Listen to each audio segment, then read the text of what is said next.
Oi cinéfilos, meu nome é Carolina e bem-vindos a mais um vídeo do Assista um Filme. E no vídeo de hoje eu vim falar sobre o filme Divertidamente, filme de 2015. Depois que a jovem Riley é arrancada de sua vida em Minnesota e se muda para São Francisco, suas emoções, alegria, medo, raiva, nojinho e tristeza entram em conflito sobre a melhor forma de navegar em uma nova cidade, casa e escola. O longa tem direção de Pete Docter e tem roteiro escrito por ele e Meg LaFauve. Divertidamente, pra mim, marca uma nova leva de filmes da Pixar que tem um jeito muito mais introspectivo, e aqui, desse jeito literalmente, que geralmente tem como inspiração alguma coisa que aconteceu de fato na vida do diretor do filme. Que no caso do Pete Docter, a inspiração veio da sua filha e a sua fase de crescimento. Por muito tempo eu tive problemas com Divertidamente, vou falar bem sério com vocês, porque assim, eu acho que eu vi esse filme num dia errado.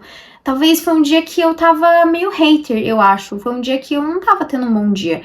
E eu, não gostei mesmo do filme, assim, não é que eu odiei, eu em nenhum momento, odiava Divertidamente, mas eu nunca gostei muito do filme. Sempre que as pessoas falavam do amor e da paixão que elas tinham por Divertidamente, eu ficava, nossa gente, mas não entendo, assim, essa paixão.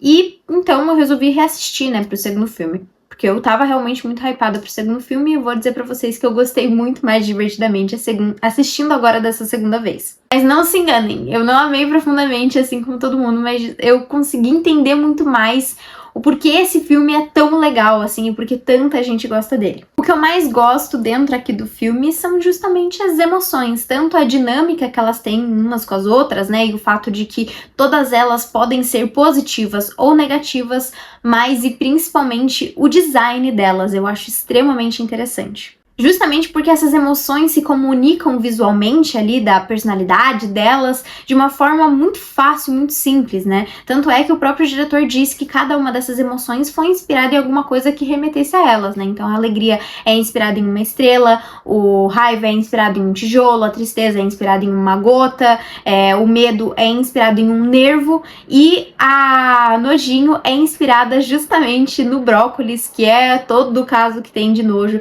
da Riley dentro desse filme. Inclusive, a Pixar chegou a convidar um psicólogo que era pioneiro no estudo das emoções e da relação delas com as expressões faciais, justamente para passar mais informação ali para a equipe na hora de criar esses personagens e criar as personalidades de cada um deles e como eles iriam se comportar ali para Riley. Outra coisa muito legal dentro do filme é a maneira como eles incorporam diferentes partes do cérebro para dentro da narrativa de uma forma divertida e que ao mesmo tempo faz muito sentido com a narrativa, né? Então você tem as ilhas de personalidade, você tem a produção dos sonhos, a terra da imaginação, a criatividade abstrata, então tudo é muito interessante e consegue gerar momentos muito divertidos e cheios de referência. A parte da produção de sonhos traz referências muito interessantes para o cinema, tanto a questão dos estúdios em si, mas também há vários outros filmes, né? Tem até um cartaz ali que lembra muito o filme Um Corpo que Cai, do Hitchcock. E aí você tem a Terra da Imaginação, em que traz uma referência que eu achei muito legal, que faz uma referência justamente à banda One Direction. Na hora lá que a Riley tem os namorados imaginários dela, foi inspirado justamente em One Direction, que era uma das minhas bandas favoritas, e também era uma das bandas favoritas da filha do diretor, então tem todo um carinho, assim, e foi uma adição que eu achei muito legal, assim, pra dentro do filme. E a animação dentro do filme também é sensacional, porque essas emoções, elas não são pessoas, né? Elas não são feitas de pele nem nada, elas são realmente feitas de energia, e foi essa sensação que o diretor queria passar, que elas são aglomerados ali de energia, e acho que eles fazem isso de uma forma sensacional, assim, pra dentro do filme, que elas têm um aspecto meio brilhante, principalmente a alegria, né? Talvez essa questão da positividade, assim, e elas são a todos os momentos meio brilhando, assim, enfim, achei... E elas brilham mesmo, né? Elas exalam luz, assim. Então foi um toque muito especial, né? E também todas as texturas dentro do filme, tanto das emoções, quanto ali a textura das esferas, assim, tudo é muito bem detalhado, assim, e é quase como se a gente conseguisse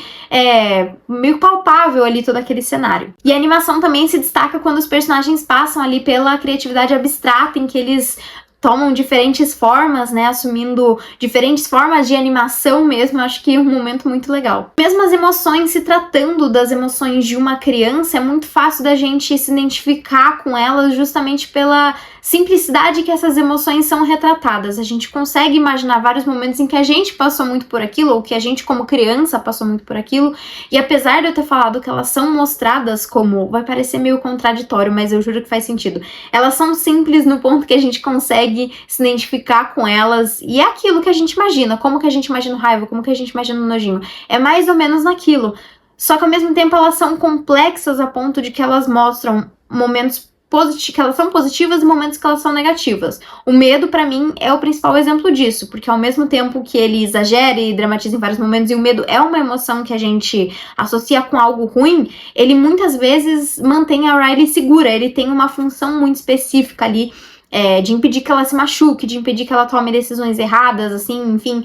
Então, é muito legal a maneira como eles desenvolvem isso dentro do filme, mostrando que todas as emoções são necessárias para o funcionamento da Riley e todas elas têm seus lados positivos e seus lados negativos, né? O raiva é outro exemplo ótimo disso, né? Que ali quando ela joga rock, ele é um dos principais, ele é um dos protagonistas, ele é essencial ali para aquele momento, mas ao mesmo tempo, quando ela tem discussão com os pais, é muito ruim ele estar no controle. Outra coisa legal é ver que as emoções dos pais da Riley são muito mais controladas em todos os sentidos, né? O próprio raiva ali dos pais, tanto da mãe quanto do pai, ele é muito mais tranquilo do que o raiva que a gente vê dentro da Riley, né? Isso porque eles já são pessoas maduras, eles já sabem muito bem lidar com as emoções dele, né? Já a Riley é uma criança e muitas vezes ela exagera, né, e dramatiza muito, as emoções dela dramatizam muito o que tá acontecendo, assim, né, então é muito interessante, e daí vem várias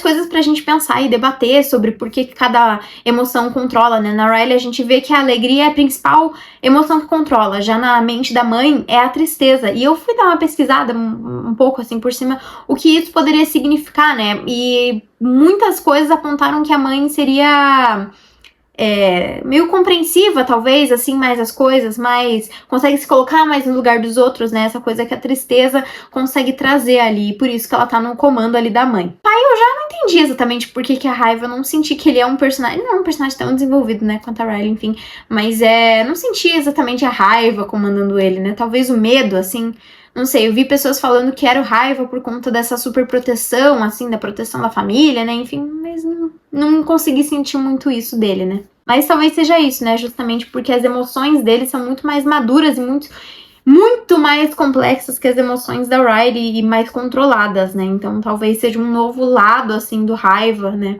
que seja um pouco mais tranquilo. E justamente as emoções da Riley são exageradas e dramatizadas e muitas vezes tentam encontrar uma solução fácil para um problema que não é fácil de se resolver ou que muitas vezes não vai ter solução, como a própria mudança ali, que é a grande problemática do filme, a grande coisa que ela enfrenta ali durante toda a narrativa. E a narrativa traz uma mensagem muito interessante, que é justamente que às vezes é importante sentir a tristeza, às vezes todas as emoções ali são necessárias, e é a tristeza em principal, né, que é justamente a que tá sendo debatida, que no início do filme ela é mostrada como uma personagem que estraga as coisas, ali ela é um ponto muito crucial ali dentro da mente da Riley, né, e de todo mundo, e que às vezes é necessário você sentir as coisas, você chorar, você se sentir triste, né, você acaba aceitando ali que as coisas mudaram, é uma forma de você superar, de certa forma, ali um acontecimento, você extravasar, né, tudo que você tá sentindo, você se acalma,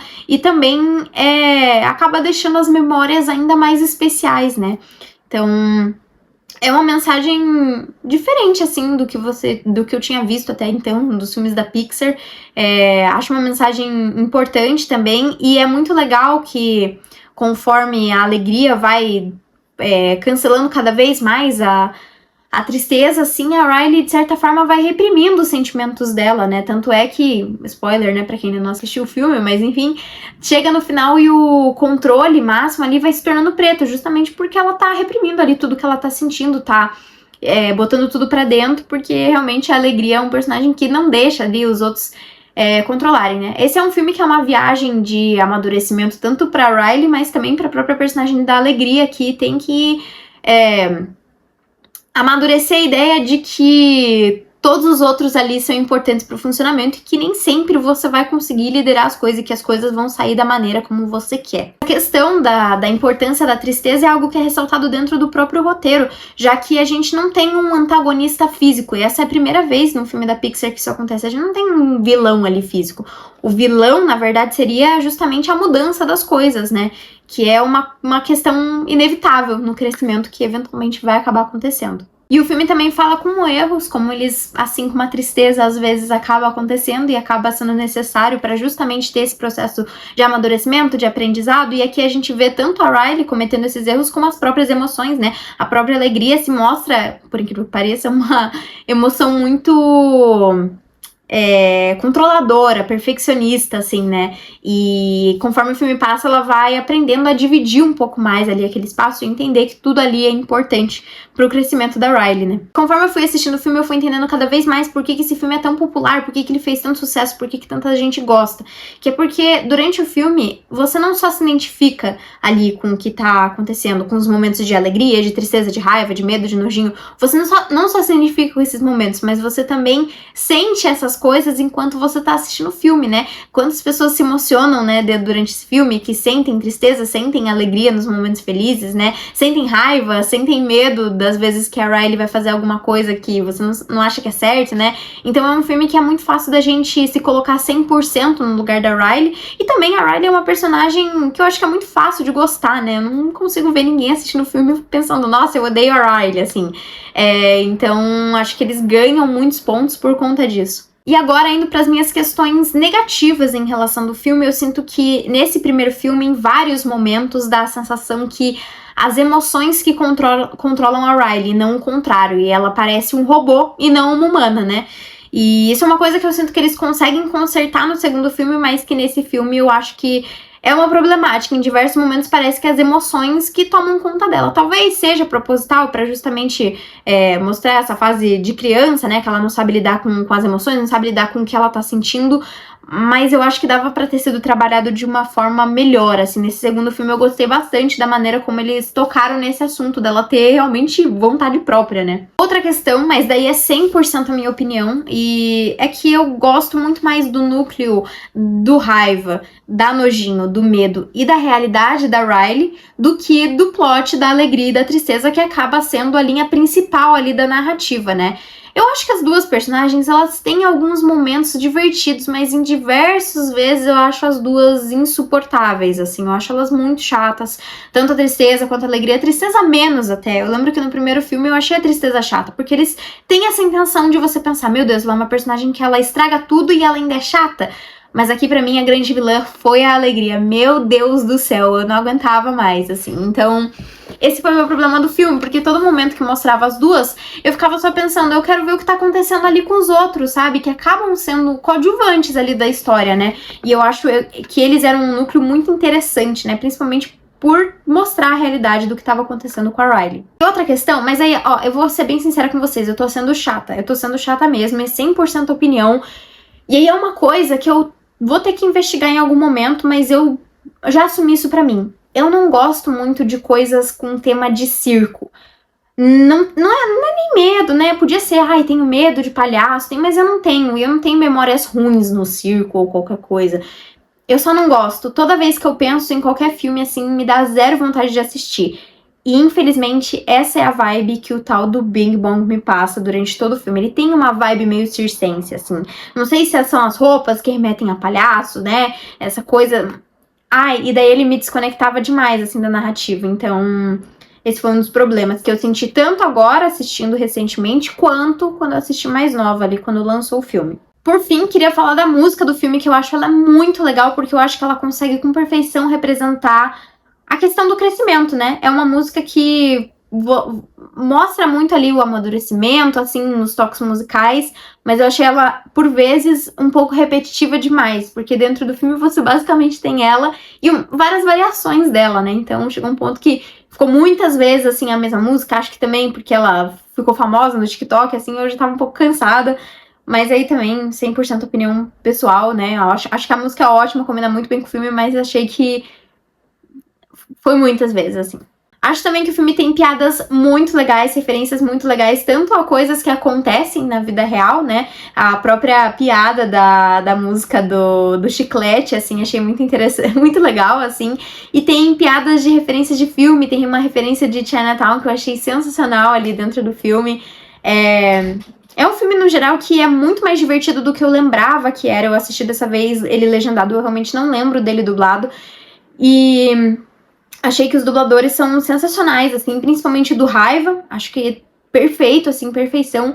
E da Tristeza, assim, acho que é perfeito, assim, porque ela tem uma voz, assim, de cansada, ao mesmo tempo que ela tá triste, ela tá cansada e ela não aguenta mais, assim, é uma voz arrastada e nossa, tudo, sabe? E eu achei que combinou muito bem, assim, e o Raiva, eu vou falar que ele é um personal favorite, assim, então gostei bastante, dei muito mais atenção pra ele nesse filme, e também quando fui assistir o segundo dei bastante atenção pra ele, achei ele um personagem muito legal.